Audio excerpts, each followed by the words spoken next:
Samantala naglabas ng sampina ang House Committee on Justice laban kay National Bureau of Investigation Director Attorney Melvin Matibag kaugnay ng impeachment proceedings laban kay Vice President Sara Duterte.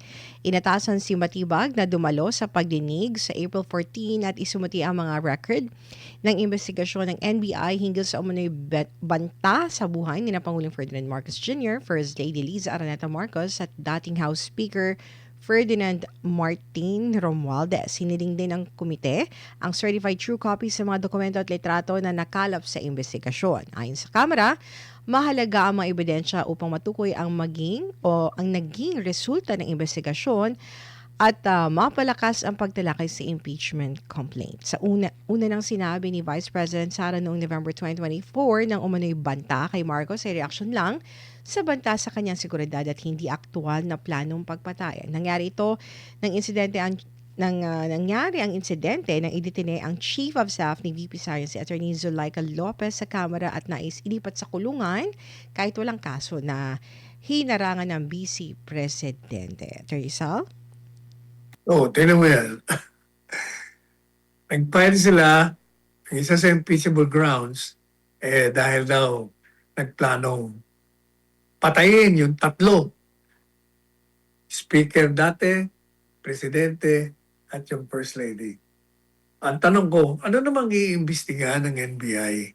Maliwanag naman yung sinabi ni Inday Sara.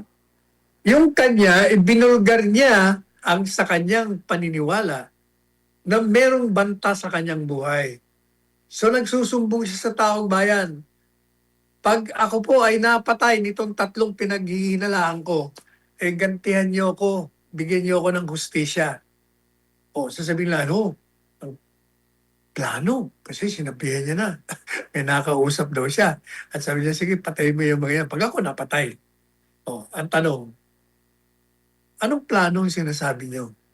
Number one, hindi nga binanggit kung sino yung sinasabing assassin na magiging assassin na kinontrata niya.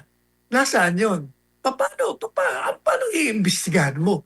Nanggaling lang yun sa mga payag ni Inday Sara na actually more on a call to the people to avenge her planned murder. Kasi ang feeling niya talaga papatayin siya. Kaya niya binubulgar yon sa taong bayan. So anong iimbestiga ng NBI? Anong plano? Saan ka maghahanap ng plano? Ang iimbestigahan mo, yung planong pagpatay sa kanya. Yun ang matagal niya nang sinasabi na merong mga ginagawa ang mga kalabang ko sa politika na gusto akong i-eliminate, i-obliterate. Pag hindi sila nagsaksi niya sa impeachment, ako'y ililibing nila. Papatayin nila ako. Yan ang imbestigahan nyo. Hindi yung imahinasyon niya. Imagination niya lang yun eh. Paano niya sasabihin? Moreover, yun mangyayari lamang kung patay na siya. Kaya how can there be a grave threat from the grave? Yan ang mga katagal na nating sinasabi.